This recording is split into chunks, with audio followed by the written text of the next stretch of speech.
వినాయక చవితి విగ్రహాలపై ప్రజల్లో అవగాహన వస్తోంది. పీఓపీ విగ్రహాలను కాకుండా మట్టి వినాయకుల వైపే మొగ్గు చూపుతున్నారు జనం. ఇక రసాయనాలతో తయారు చేసిన విగ్రహాలను నిమజ్జనం చేస్తే పర్యావరణమే కాదు నీరు కాలుష్యమవుతుందని గుర్తించారు జనం. మట్టి విగ్రహాల వైపే మొగ్గు చూపుతున్నారు పబ్లిక్. ఇక హైదరాబాద్ తర్వాత అత్యధికంగా విగ్రహాలను ప్రతిష్ఠించేది ఓరుగల్లులోనే. ట్రై సిటీ పరిధిలో చిన్న పెద్ద కలిపి సుమారు 1,00,000 విగ్రహాలను ప్రతిష్ఠించే ఛాన్స్ ఉంది.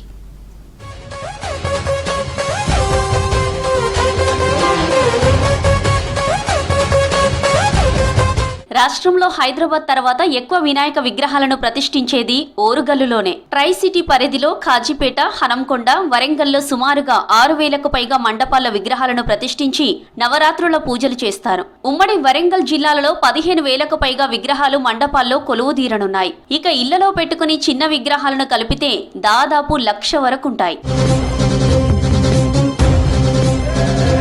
ఓరుగల్లులో మహారాష్ట్ర, ఛత్తీస్గఢ్, ఒడిశా నుంచి వచ్చిన కళాకారులు భారీ మట్టి గణపతులను అందంగా మలుస్తున్నారు. గతంతో పోలిస్తే మట్టి విగ్రహాలకు డిమాండ్ పెరిగింది. 5 నుండి 10 ఫీట్ల ఎత్తులో ఆకర్షణగా రూపొందిస్తున్నారు. ఈ విగ్రహాలకు గోనె సంచులకు మట్టి అద్ది కింద చెక్కలు పెట్టి తయారు చేస్తున్నారు. ఆ విగ్రహ ప్రతిమలకు వాటర్ కలర్స్ వేస్తూ కట్టిపడేసే విధంగా తీర్చిదిద్దుతున్నారు.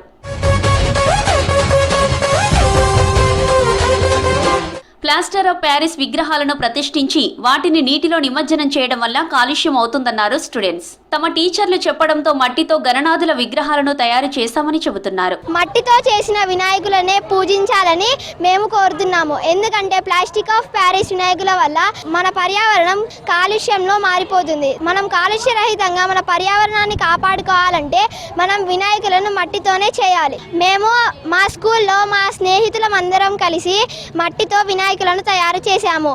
వీటిని మేము బయట కూడా ఇచ్చి వాళ్ళకి కూడా మట్టితోనే చేయాలని చెప్పాలనుకుంటున్నాము. బంకమట్టి తోటి వినాయకుల్ని మేము మా ఫ్రెండ్స్ అందరం కలిసి చేశాము. మా పేరెంట్స్ కి కూడా చెప్తున్నాము, ఇంట్లో మట్టి వినాయకుని మాత్రమే పూజించాలి. వేరే వాళ్లకు అవసరం ఉన్న పూజిస్తా అన్న వాళ్లకు ఇస్తాము. కెమికల్స్ తో తయారు చేసిన వినాయక విగ్రహాలను నీటిలో నిమజ్జనం చేయడం వల్ల నీటిలో ఆక్సిజన్ శాతం పడిపోతుందన్నారు ఉపాధ్యాయులు కరుణ. పర్యావరణానికి హాని కలగకుండా మట్టి విగ్రహాలను పూజించాలన్నారు. మా పిల్లలకు మేము రంగులు రసాయనాలు లేకుండా వినాయకులను తయారు చేయాలని మేము చెప్పాము. అలానే వాళ్ళ పేరెంట్స్ కూడా చెప్పారు సార్.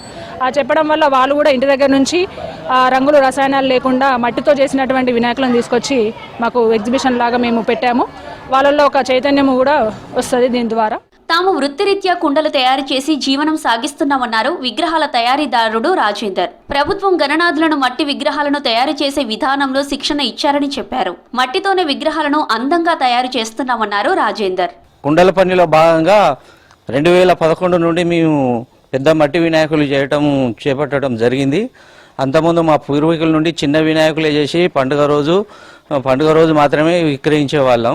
అది కాకుండా అప్పటి నుండి గవర్నమెంట్ మాకు ప్రోత్సాహం ఇచ్చి మీరు పెద్ద వినాయకులు చేస్తే బాగుంటుంది, మీరు నీటి కాలుష్యం కాకుండా కాపాడిన వాళ్ళు అవుతారు, వినాయకులు మేము కొంటామని అప్పుడు రావుల్ బొజ్జా కలెక్టర్ గారు కానీ వివేక్ యాదవ్ కమిషనర్ గారు ఉన్నప్పుడు మాకు తెలియజేయడం జరిగింది. అప్పటి నుండి మేము చేస్తున్నాం. భక్తులలో కూడా అవేర్నెస్ పెరిగింది, చాలా అవేర్నెస్ పెరిగింది. అప్పటి నుండి క్రమక్రమంగా భక్తులు మండపాలలో పెట్టడానికి మా దగ్గర అధిక సంఖ్యలో బుక్ చేసుకోవడం జరుగుతుంది. వాళ్ళని తగ్గట్టే మేము కూడా ఎక్కువ చేయడానికి సిద్ధమై చేస్తున్నాం. ప్లాస్టర్ ఆఫ్ ప్యారిస్ వినాయక విగ్రహాలపై ప్రజల్లో కొంత అవగాహన వస్తోందన్నారు పర్యావరణవేత్త ప్రకాష్. మట్టి విగ్రహాలను తీసుకుని వెళ్లి పూజించేందుకు ఆసక్తి చూపుతున్నారని చెప్పారు. మట్టి గణనాథులకు డిమాండ్ కూడా పెరిగిందంటున్నారు ప్రకాష్. వినాయక చవితి అంటేనే ప్రకృతి పండుగ. ఈ ప్రకృతి పండుగను మనం ప్రకృతి పరంగా జరుపుకోవాలి.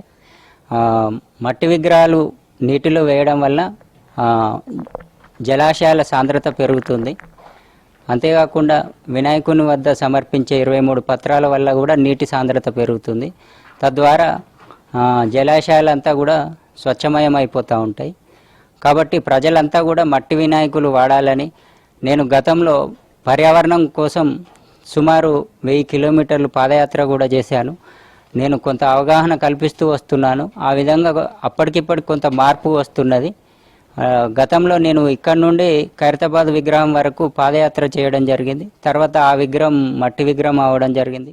పర్యావరణంపై ప్రజల్లో అవగాహన పెరుగుతుంది. మట్టి గణనాథులను పూజించేందుకు భక్తులు ఆసక్తి చూపుతున్నారు. ఇదే స్ఫూర్తితో మట్టి గణనాథులను పూజిద్దాం, మనమంతా పర్యావరణాన్ని కాపాడుకుందాం.